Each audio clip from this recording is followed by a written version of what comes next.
I knew it the moment I walked in. I shouldn't have been invited here tonight. You should have included me out. Truly. I'm the fellow who misplaces his notes, forgets to justify himself, and then has the audacity to speak of dying before dessert. But since I'm in that strange mood where trunks open and skeletons giggle, let's not bother with credentials or incense or colored lights. Let's start with the one thing we can do at once, before we even agree about vocabulary. Let's leave the body. We have, most of us, taken a small, serviceable cottage, the body, and turned it into a mausoleum where we keep vigil over our own names. I watched a man in a waiting room once, polishing his pulse the way a miser rubs his coins.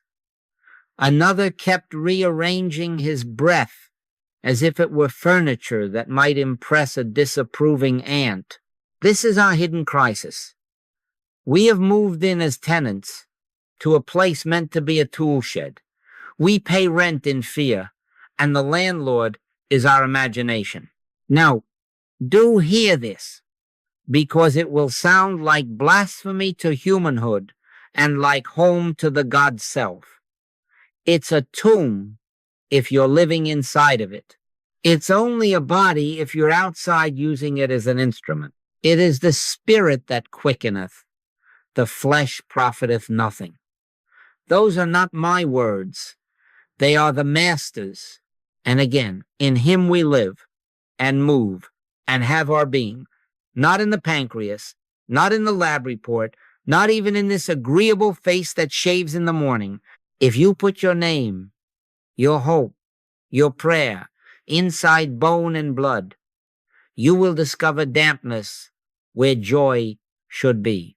But if you stand 1 inch outside, 1 honest inch, fear begins to thin like fog before sunrise.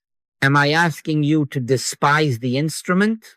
No, we are not going to smash the violin because we had been sleeping in its case.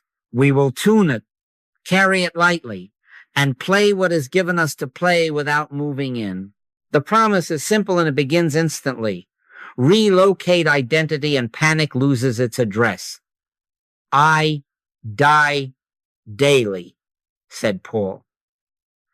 And he wasn't morbid. He was practical. Die to the cramped tenant self. Step out. Use the body with courtesy as you would use a borrowed car. Hands steady, seat adjusted, destination clear, but no forwarding address left with the upholstery. Fear not, little flock, for it is your Father's good pleasure to give you the kingdom. Not the cage, the kingdom. Tonight we will not argue with the cage. We will simply stop calling it home. And if you will take that one step outside you will feel the first draft of fresh air that God has never stopped giving. Now that we've stepped outside a little, let me confess what kept me a long time at the window peeking back in. I had built a chapel to my symptoms, not a public cathedral with stained glass. Mind you, a private religion in a hallway closet, quiet as a mouse and twice as busy. The rituals were precise. Touch here, count there, browse late into the night for the priestly footnotes of strangers. I had my morning liturgy, scan the body, test the wind of the breath, bow before the altar of the mirror. Midday I visited my shrines, the supplement aisle, the wearables dashboard, the luminous numbers that promised salvation if I obeyed, punishment if I did not. Evening brought vespers at the search bar, and compline beneath the sheets, fingers on the neck, listening for resurrection or a rumor of it. What is the creed of this little church? If I manage the body perfectly, I will be safe. There it is short enough to embroider on a hand towel, tragic enough to drain the color from a life. And because creeds demand sacraments, we baptize ourselves in data. We confirm ourselves with second opinions. We receive communion from powder and pill and plan. We tithe our hours to metrics. We kneel before probabilities. We recite the Psalms of prevention until even joy feels like a reckless heresy.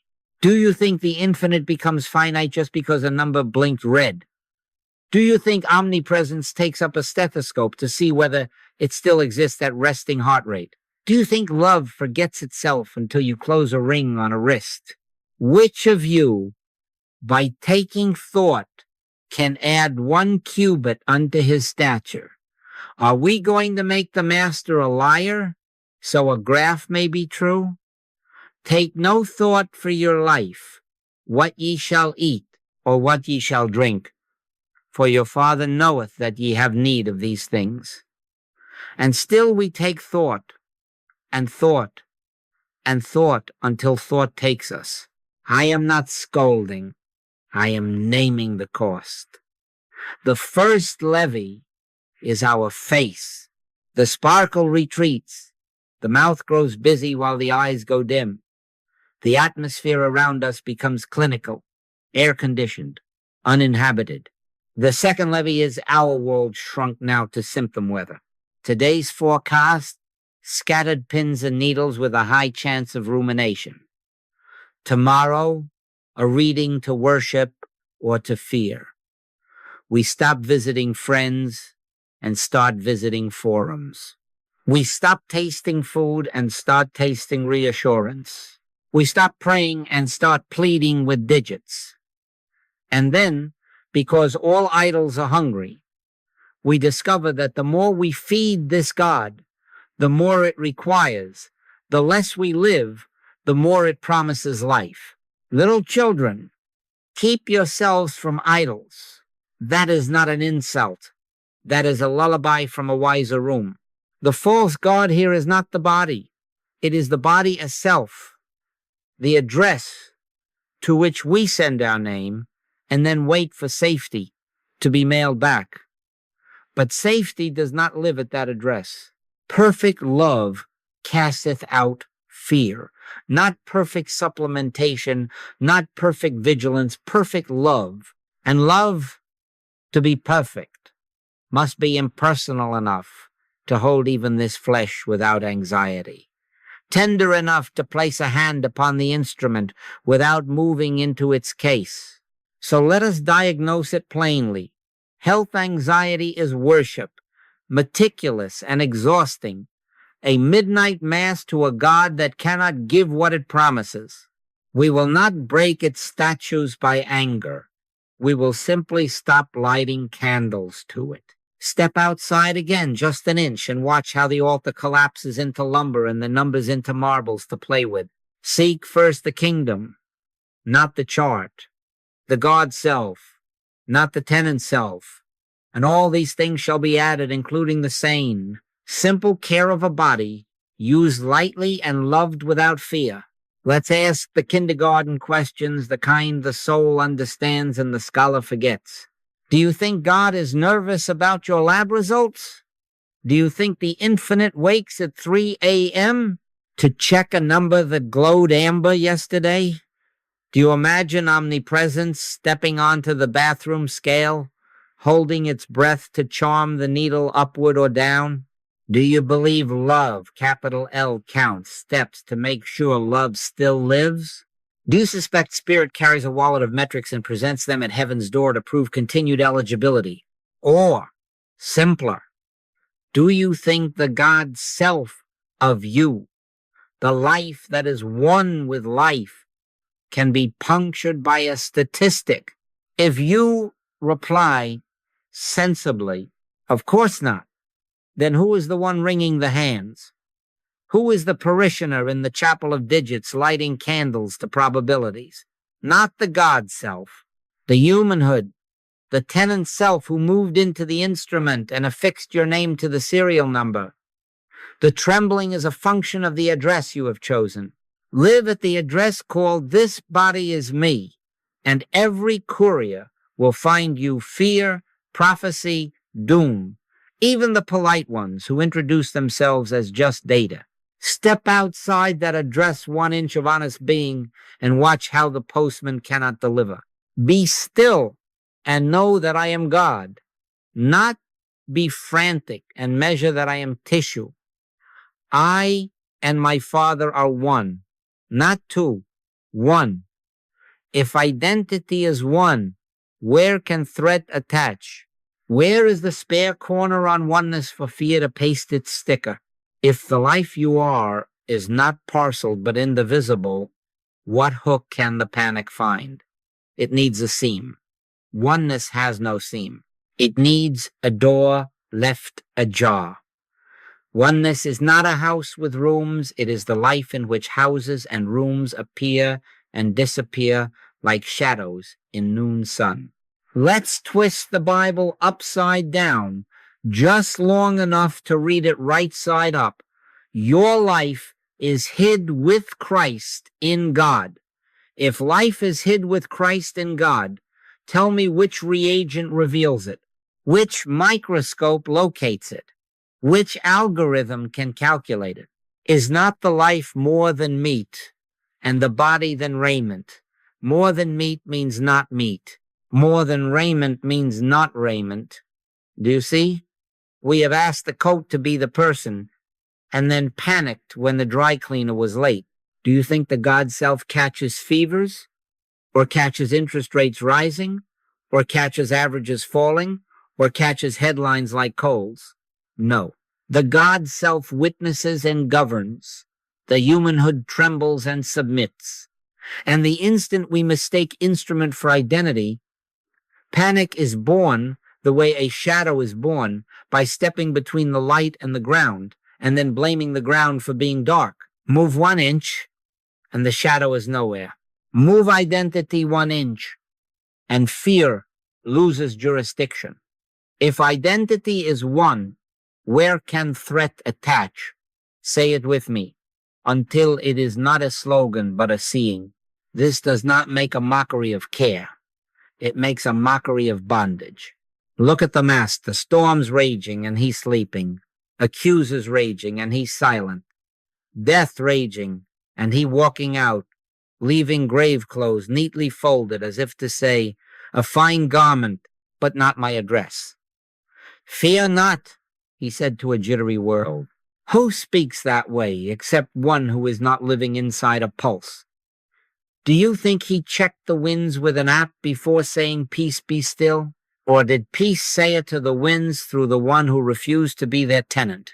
So test it this very moment, not with bravado, but with the quiet audacity of truth. Ask, who is the one that fears? Then ask, who is the one that knows?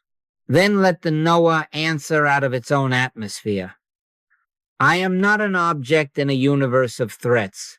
I am in God, and God is in me, and we are not two. If identity is one, where can threat attach? The glue of fear needs a separate surface.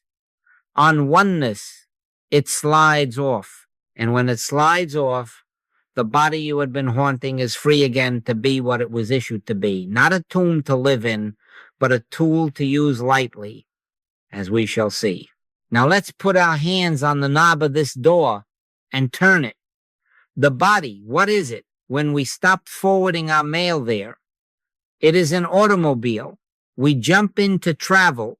We jump out to live. No one in his right mind parks a sedan in the living room and calls it home. We do not crawl into the glove compartment and invite the relatives for Christmas. We use it, steering, braking, arriving, and then we set the brake, step out, and forget the VIN number until the next journey. Why should we do differently with this vehicle of flesh? Is not the life more than meat, and the body than raiment? If life is more than meat, then life is not meat. If more than raiment, then not raiment. What is more does not depend on what is less. Or take a violin, glorious, varnished, resonant, when touched by a hand that is not anxious. Yet the violin is not the music. The music is no prisoner of maple and string. It visits, it uses, it goes. Walk with me. Would you ever, in a fit of sentiment, climb into the violin case and try to live there? Of course not. And yet we have been doing this with the body wrapping the case around our name and complaining of the lack of air. It is the spirit that quickeneth. The flesh profiteth nothing. The instrument profits when the spirit plays. The flesh without spirit is only wood and wire. Reverse it. Ask the wood to be the song, and you get a tomb with excellent hinges. Light touch stewardship follows from this. Tune, yes. Fuel, yes. Oil and strings and rest, yes. But no incense to the speedometer. No sacrifices to the odometer. No late-night vigils at the dashboard. Know ye not that ye are the temple of God? Fine, then sweep the temple. Do not sleep in the broom closet. Present the body a living sacrifice that is available, unpossessed, laid upon the altar, not the deity to whom the altar bows. Now the experiment, here and now. Whisper in your heart, my body, and listen to what moves. A tightening, a shrinking, a little owner stepping up to the counter with worry in his wallet. Now whisper, I, the awareness, I and God use this body, and watch what moves. A widening, a quiet dignity, the sense of a musician entering a hall already filled with music. Which atmosphere heals? Which atmosphere loves? Fear cannot find a hook in the second. There is no address for it to mail its threats. The body is superb the instant it is relieved of being you. Then the hands are free to serve, the feet to walk, the nerves to carry a message, not a monarchy. Outwardly, we turn the key and drive. Inwardly, we are not in the car. And when the trip is done, we step out smiling, leave the engine to rest, and go on living where we have always lived. In Him we live and move and have our being. Not in the chassis, in God. Not in the tomb, in the life that uses the tool. Now, if you will permit a mechanic to step into the shop for a moment, because mystics must learn where the bolts are, let us look at the gears that grind out panic. They are surprisingly few, simple, and stubborn. First, sensation, a twitch in the forearm, a skip in the chest, a heat behind the eyes, mere ripples on the pond of a very serviceable instrument.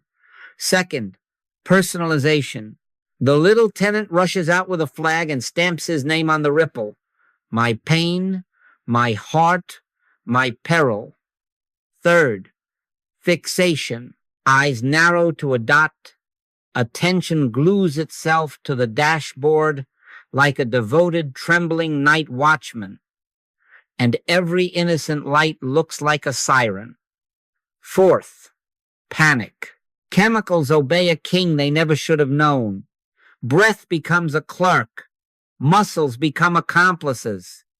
The instrument plays a sorrow song it did not write.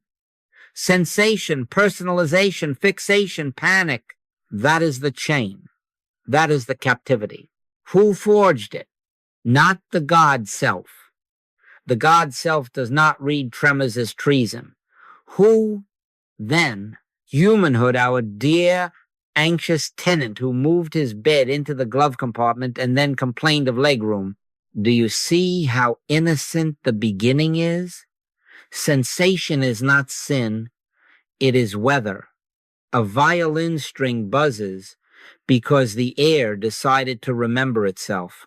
But when the human self says, that buzz is me, and I am in danger, he has just adopted a stray thought and fed it roast beef. As he thinketh in his heart, so is he.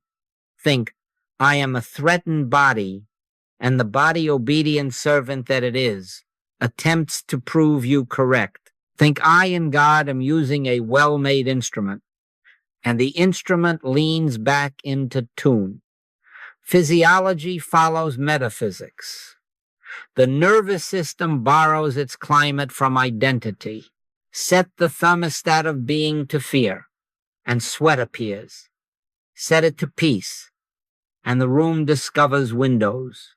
Relocate the vantage. This is not poetry. It is plumbing. Try it even now.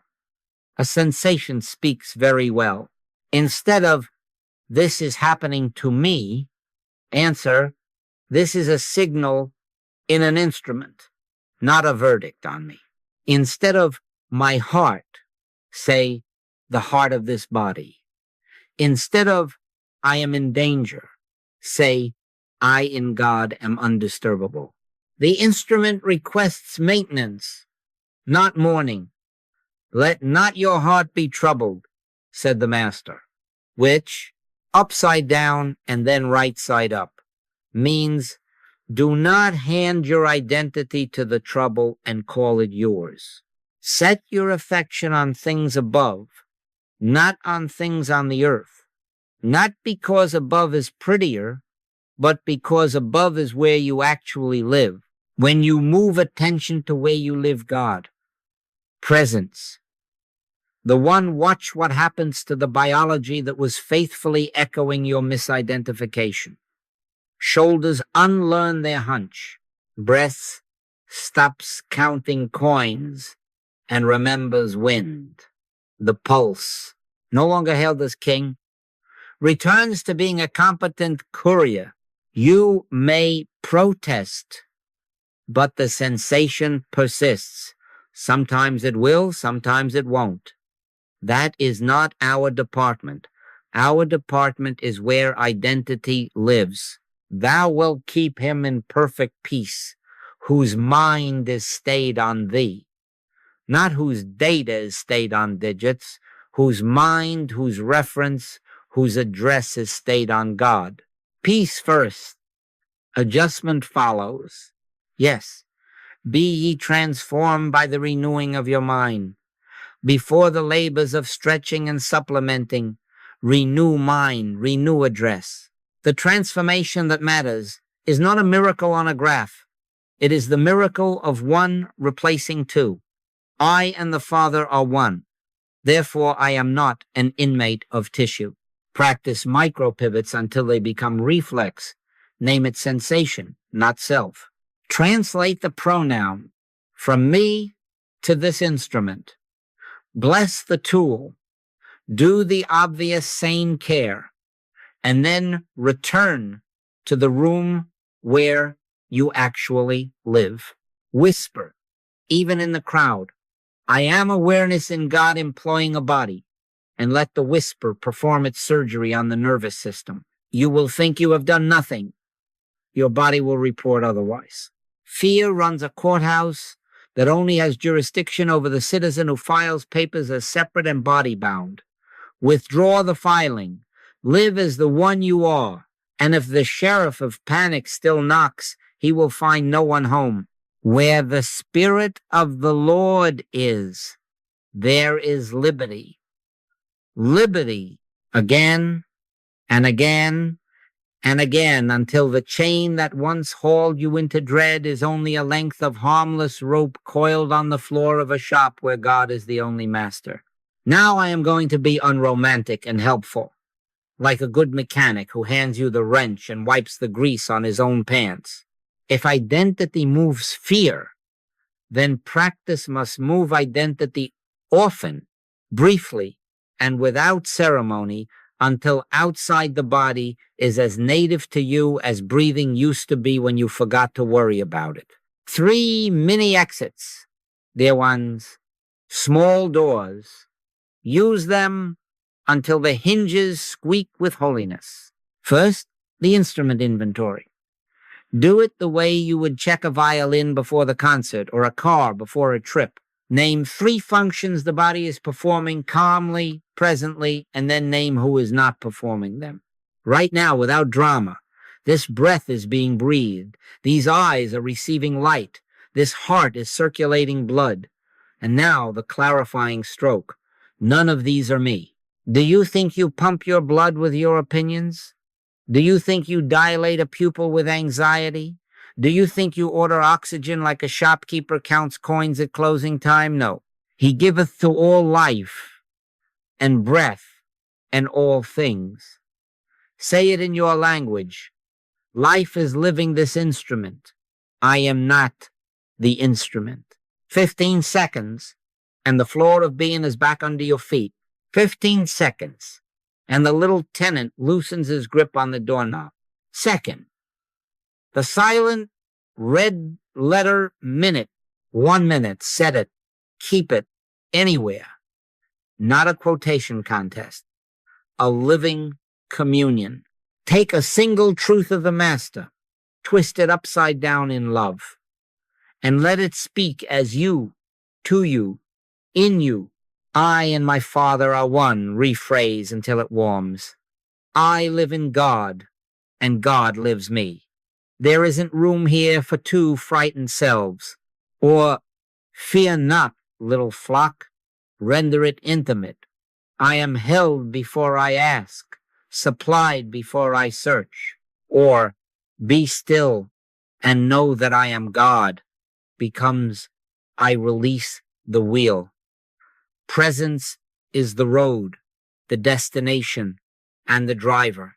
60 seconds with that truth, not as a visitor, but as your address. And watch what the nervous system does when the landlord changes.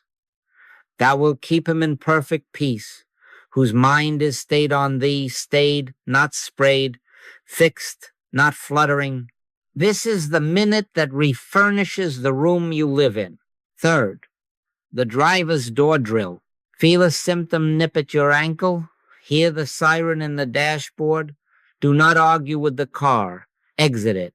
Close your eyes if you can and see yourself unclick the belt, open the driver's door, and step out onto solid ground. Stand beside the vehicle, calm, a little cold-blooded outwardly, overheated with love inwardly. Circle it once, slowly. As you pass the hood, bless you, engine, for your service. Along the doors, I do not live in upholstery. At the trunk, this is cargo, not identity. Return to the driver's door and pause.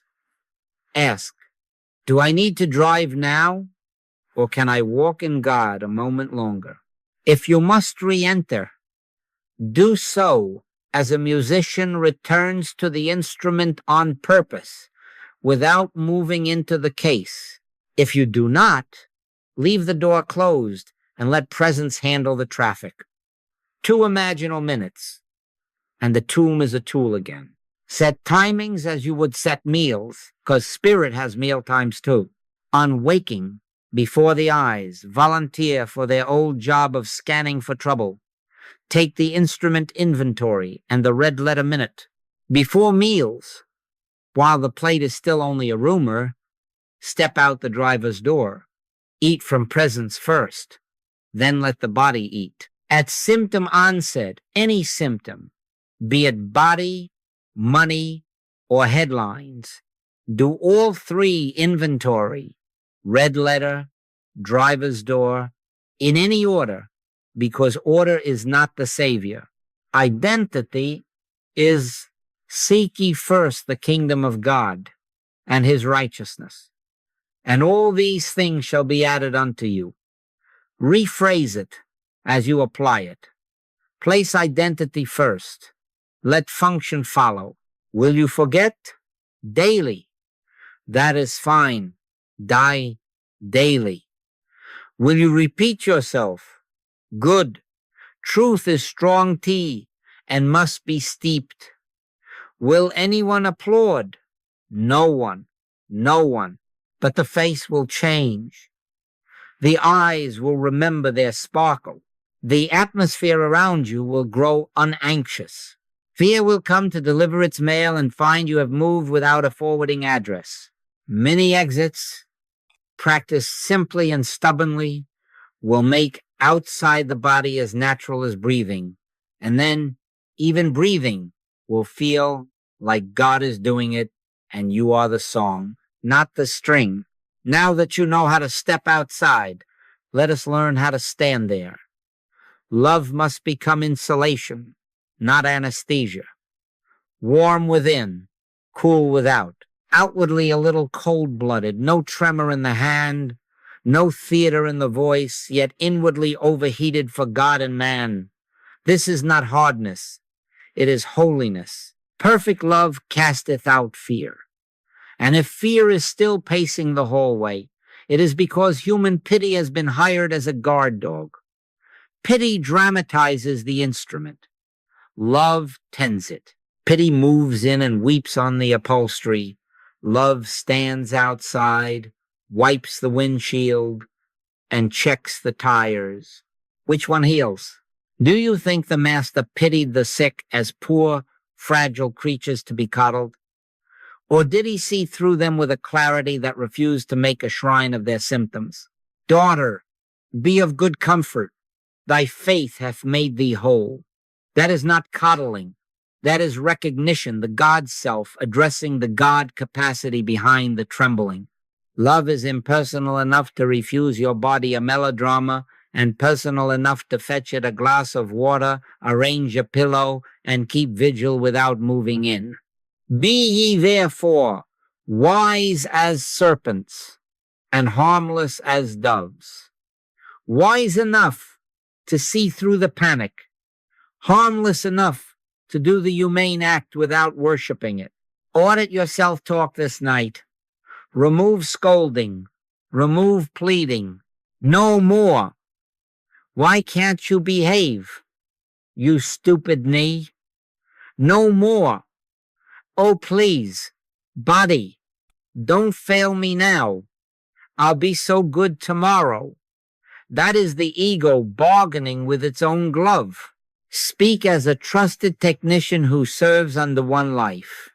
Friend instrument, you've carried me well. We're going to rest you now. Or, these nerves are over-signaling. We are cooling the board. Or, this heart is strong.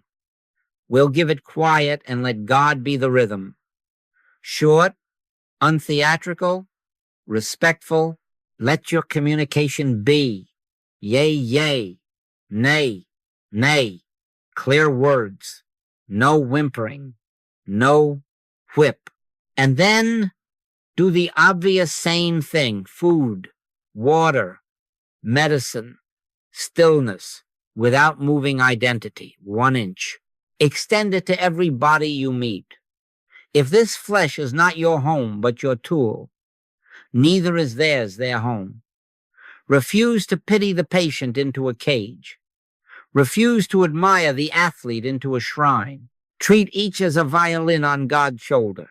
Tighten the string, replace the peg, wipe the dust, then step back into silence and let the music be the music. He maketh his sun to rise on the evil and on the good.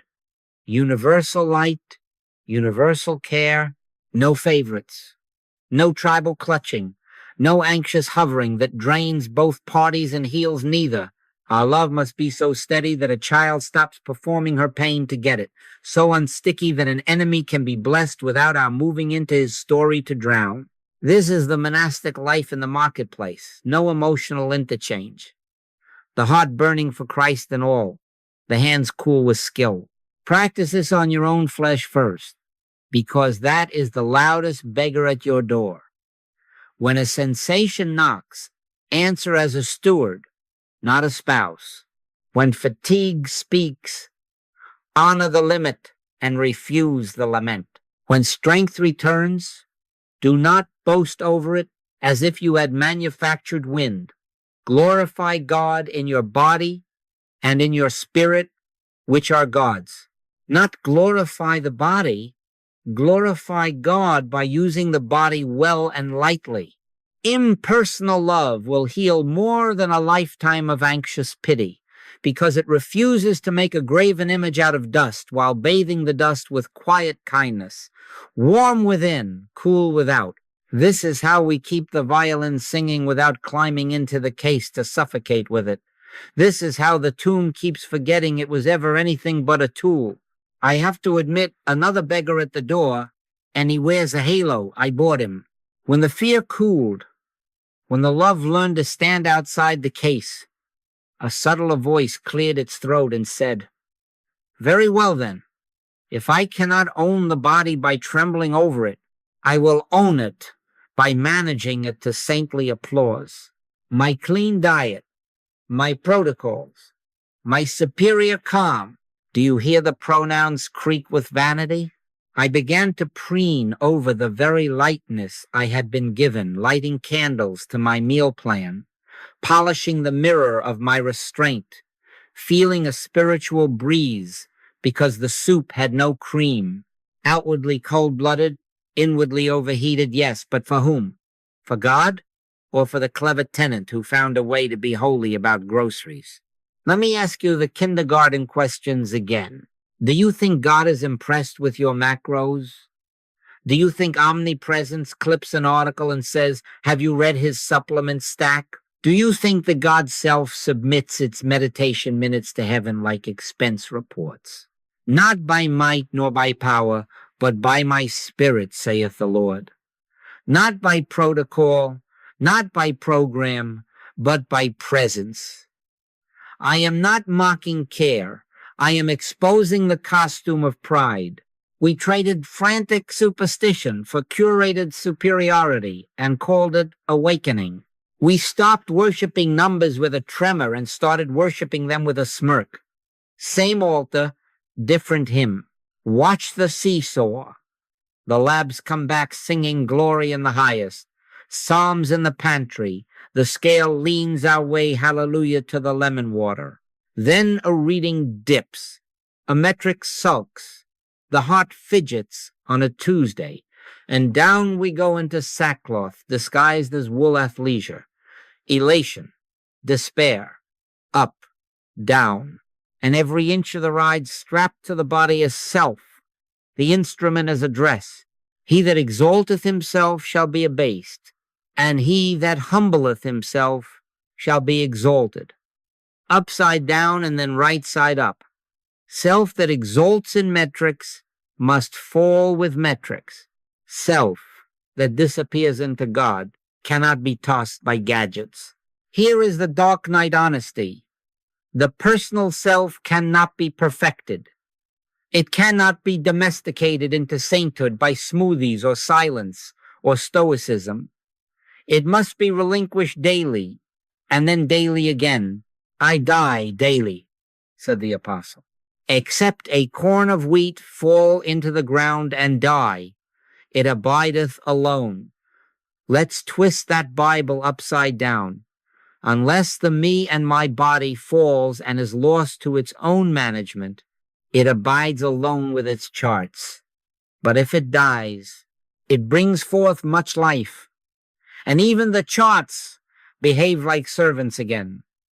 He that findeth his life shall lose it, and he that loseth his life for my sake shall find it. If you find your life in your regimen, you will lose it at the next hiccup. If you lose your regimen self in God, you find life that laughs at hiccups and tends the body without idolatry. So here is the rule we keep in our pocket. Simpler than a grocery list.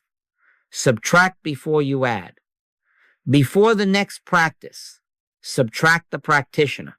Before the next healthy choice, subtract the chooser who wants a merit badge. Before the next lab, subtract the reader who means to be exalted or punished by ink. Whisper first, not I, but Christ liveth in me. Then eat, then stretch, then sleep, then take the pill, the walk, the counsel, not to become a superior tenant, but as a steward who stands outside the house and tidies the porch. If the number rises, give thanks without moving in. If it falls, give thanks without moving in. Let him deny himself and take up his cross daily and follow me. Deny the managing self. Take up the instrument as a cross, not a throne, and follow the one who never rented space in a pulse. You will feel the ego bargain. If I let go of mastery, won't the body grow wild? No. Mastery was the wild thing. Presence is the shepherd. The Lord is my shepherd, I shall not want. Not the protocol is my shepherd. The moment the self that wants to master the body is let go, the atmosphere changes. The room grows spacious. The hands become steady without stiffness. The face loses the shine of self-congratulation and gains the quiet of gratitude. The body returns to being what it is, an obedient tool in loving hands, and you, who never were inside it, live where you have always lived, free. Real freedom begins there. Not when the dashboard is green, but when the driver is gone and the life is driving and the tomb is back to being a tool, and we can finally be about our Father's business without counting our steps to prove we arrived. Now we must twist the oldest thorn out of the mind, the notion that God is an auditor with a gavel, tapping the knuckles of your nerves when you miss a hymn. Do you think love, capital L, keeps a ledger under your pillow and enters the penalty when you sigh too long or eat the wrong color of soup? Do you think the God self of us dispatches headaches as citations and palpitations as subpoenas? If you do, no wonder the body lives like a courthouse judge on the bench, bailiff in the chest, defendant in the gut. God is love, not a love that doles out stripes to teach arithmetic. Love that is presence, sustenance, breath. I will have mercy and not sacrifice. If the Master says mercy, who authorized you to reenact sacrifice in your ribcage? Let's twist that Bible upside down so it reads right side up. There is therefore now no condemnation to them which are in Christ Jesus. Rephrased, in the atmosphere of one, sentences are not handed down, they dissolve. Neither do I condemn thee. Go and sin no more. Rendered for a trembling conscience, I will not strike you. Walk forward from this light, and don't crawl back under the rock of shame. Father, forgive them, for they know not what they do. If the Holy One speaks forgiveness to men swinging hammers at his flesh, what makes you believe he whispers prosecution over your lab slip? Carry a pocket teaching like you carry keys. I do not mean ammunition for debate. I mean a flame for your cold hands. Take one red-letter word for the day and unletter it until it becomes your breath. Fear not, little flock, say it as, I am held, supplied, shepherded. The universe is not a machine grading me. Be of good cheer. It is I. Be not afraid. Render it. Presence is here. The wave is not my ruler. 5 times a day. 2 lines. No theatrics. The point is not to quote. The point is to live what you are saying so thoroughly that the nervous system eavesdrops and relaxes. Truth must be spoken in our own tongue or it stays a tourist. Watch what happens when God ceases to be a magistrate and is known as immediate love. Conscience stops dragging chains across the floor to make an entrance. Breath stops hiding behind the lungs as if a sentence might fall. The back unlearns its penitential stoop. The body, no longer a witness stand, becomes a chapel where silence is comfortable and work is simple. You will find yourself doing the same sane cares as yesterday, medicine when medicine, rest when rest, food when food, only now. There is no theater of guilt around them. Perfect love casteth out fear, because fear hath torment. In our language, present love evicts torment and its tenants panic, penalty, superstition, and hands the keys to peace. When God is known as present love, the body is released from being a courtroom. It goes back to being what it always wanted to be under God's government, a clean, bright tool in loving hands. If the body is no longer a courtroom, then the spreadsheet is not a temple. Let's walk into the counting house and open the windows. Do you think God is nervous over your quarterly report? Do you think omnipresence checks your credit score after midnight and sends an angel to adjust your APR? Do you think the God self files for relief when your A1C adds a decimal or your step count misses a parade? No. Numbers are not selves. They are signals. They are marks on a stick children use to see if the tide is rising, and children who know their father's shoreline do not drown in rulers. God, if I may say it plain, gives us dollar bills to play with, marbles to roll, not mansions to inhabit. Click, click in the pocket. Bright circles of convenience. We trade a few for bread, a few for bus fare, a few for a neighbor's rent, a few for an instrument's maintenance, but we do not pour our heart into the jar and screw the lid tight. Lay not up for yourselves treasures upon earth, where moth and rust doth corrupt. Turn it upside down so it stands. Do not store your heart where arithmetic rules. Store your heart in God, and arithmetic becomes a servant. Where your treasure is, there will your heart be also. If your treasure is presence, then numbers red, black, or undecided cannot kidnap you. Treat finances as you now treat the body. Stand outside and use them. The balance sheet is a dashboard, not a destiny. The app that glows in your palm, an instrument panel, helpful, factual, unable to tell you who you are.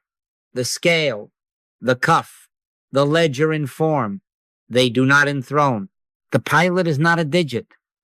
The pilot is the life that flies the craft. Glance, adjust, proceed. If the fuel reads low, you land and refuel. No wailing, no psalms to the gauge. If the reserve is high, you do not circle the airport for admiration. You go where love sends you. A man's life consisteth not in the abundance of the things which he possesseth, not in the abundance of the data either. Joy returns when play replaces possession. Watch the child with a jar of marbles. She rolls them, trades them, loses one under the couch without a funeral, and forgets the count because the game is the point. It is your Father's good pleasure to give you the kingdom. The kingdom is not a ledger. It is an atmosphere. Live there, and money becomes cheerful. Numbers become useful. Giving becomes easy. Freely ye have received. Freely give. Up day, give. Down day, give. Give attention. Give service. Give a portion of the marbles without asking the jar to be your pulse. Try a practice tonight before you peek at any figure, body, or bank. Whisper, not I, but Christ liveth in me. I will not live inside a digit. Then look as you would look at weather. Does it call for a coat, an umbrella, a walk, a phone call, a cutback, a contribution? Do it and step back out. No living in clouds, no lawsuits with the rain. If a number dips, trim a sail. If it soars, lower your chin. In both, keep your address in God. Live outside your metrics. Use them without being used by them. Only there will the face remember its laughter, and the hands, freed from clutching, will find work that feels like love. Now let me show you what this looks like in the street. Because sermons that never leave the pulpit become decorations. I knew it. I shouldn't have been invited to half the emergencies I've been dragged into, but somehow the phone finds me. Midnight. A mother's voice made of gravel and water. Fever. Numbers. Sirens of the mind. Do you think God sits up biting his lip while a child's brow burns? Do you think the infinite checks the pediatric ranges and rings, his hands? No. And so I do not move into her tomb either. I let her speak once. I take the name of the child into silence, and I step where we have been learning to step outside the case into presence. Peace, be still, not shouted at a room, whispered as fact where I am. Not a spell, not a bargain. Presence recognized as the only climate. 2 minutes, 5, 10. I do not watch a clock. I do not watch a symptom. I watch God. The text comes back. It's easing. Sometimes quick, sometimes slow, sometimes not at all. The way the human mind scripts success. But this I have seen like sunrise after sunrise, where one steady witness abides outside the storm. Fear loses an usher, and the house quiets. Another day, and prisons will teach you whether your theology has shoes. A letter arrives from a man stacked into a cell of steel and stories. His body shouts. His chest conducts a private trial. The nights are a jury with no interest in justice. Do you think God is in here, he writes. I answer with few words and much practice. I do not move in. I do not pity his mattress. I do not hold his symptoms like relics. I address him as the life that uses bodies and can use walls too. He sent his word and healed them. Word, not lecture. I sit in my chair at dawn and hold the atmosphere clean, spare, love only. No emotional interchange. Outwardly cold-blooded, a page, a chair, a breath. Inwardly overheated with love for Christ and a man whose name the warden pronounces like a file number. Weeks pass. He writes again, shorter now. The nights don't eat me the same. The guard tells him, imagine, you look different. Did I heal a chest? No. Love revealed the room he actually lives in, and the chest learned a new weather. Boundaries keep the air clean. We never solicit. We do not fish for sufferers to rehearse our technique on. Let your communication be yea, nay. If approached sincerely, yea. If curiosity or argument is the motive, nay. When the door opens from the inside, we walk through and then we do not walk out until harmony is evidenced. Day, night, and the hours in between. Not fussing, not interrogating, not bargaining, abiding. Where 2 or 3 are gathered together in my name, there am I in the midst of them, not in the midst of our drama, in the midst of his name, identity. A woman once lay in a white room while relatives counted minutes like coins. The diagnosis had a headline font. I went. But I did not enter the tomb of their fear. I stood in the doorway of being and beheld only one life present. No pep talks. No promises. Lazarus, come forth. Not shouted at tissue, but declared to awareness. Come out of body as self. Do you see? It is always this same act. Stand outside, behold the living, and call to what is already true. She did not leap from bed, as the movies like to show. The first thing to rise was the panic in the room. It left. The next day, the respiration steadied. In a week, she was home, learning to make tea without thinking she was the kettle. Some cases do not tilt toward extension. Some bodies complete their term. But the pattern remains. Conditions yield most when no one is bargaining for outcomes. Father, into thy hands I commend my spirit. When spirit is commended, outcomes loosen their grip, and love, unbribed, works as it wills. Hear this and write it somewhere. Your anxious charity can find it at 3 a.m. The most loving and effective place to serve from is outside the tomb. Refuse to crawl in with another's fear. Refuse to decorate the walls with your sympathy. Stand in the light, see only the one, and let that seeing be the shelter they borrow until they can stand there themselves. Why seek ye the living among the dead? Why seek life among symptoms, headlines, digits, gravestones of yesterday's data? Seek the living in the living, and then lay a cool cloth, make a phone call, drive a neighbor, pay a bill. Simple, sane, unsticky, while presence does the healing that no hand can counterfeit.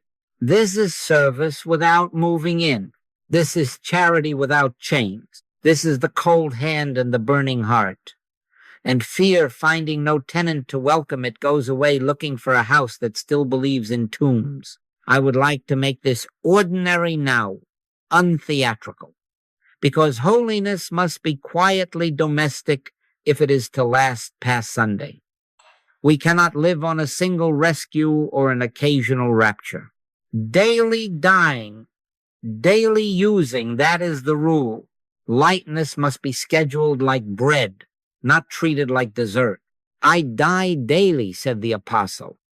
And if the apostle must, then this genial amateur certainly must.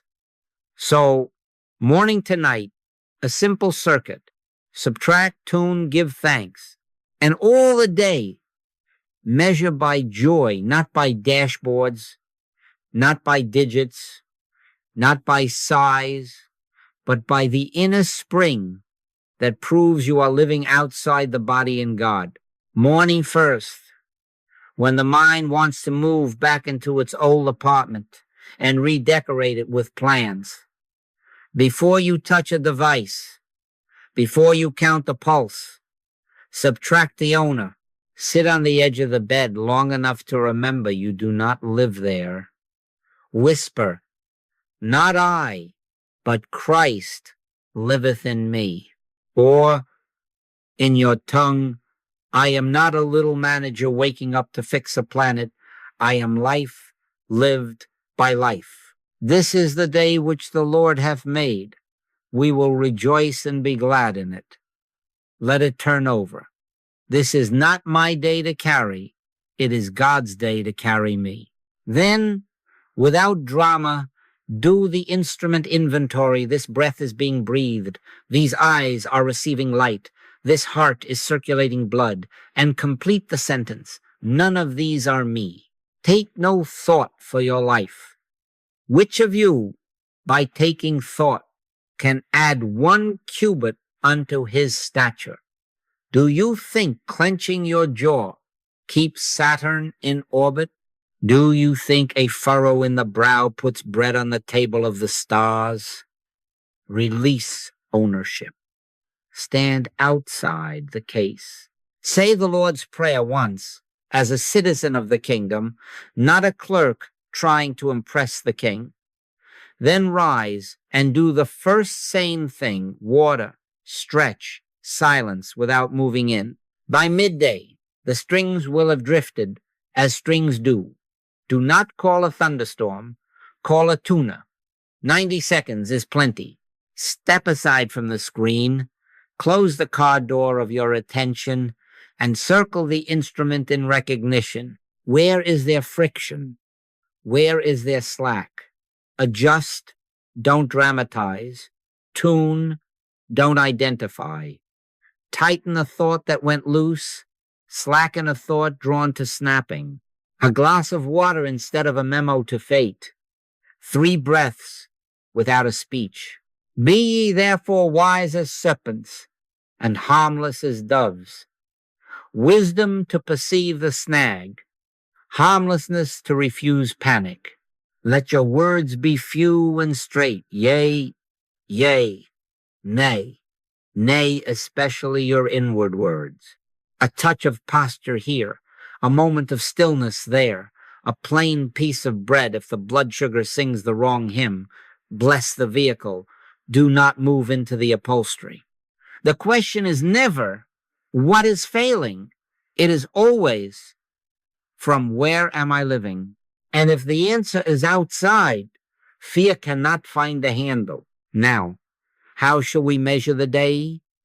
Not by the spreadsheet of symptoms, not by the applause of metrics, not by the gossip of headlines. Joy measures itself. The kingdom of God is not meat and drink, but righteousness and peace and joy in the Holy Ghost. Probe yourself with that instrument. Is there a quiet spring in me? Is the laughter available without a joke? If the spring has thinned, do not accuse, return. A red letter minute will do. Be of good cheer. It is I. Be not afraid rendered, until it becomes your climate. Presence is here. The wave is not my ruler. If the spring is full, do not boast. Pour. Give attention without stickiness, coins without ceremony, a kindness without narrative. Rejoice in the Lord always. And again I say rejoice. Joy is the weather of the country we actually live in. The rest are local variations.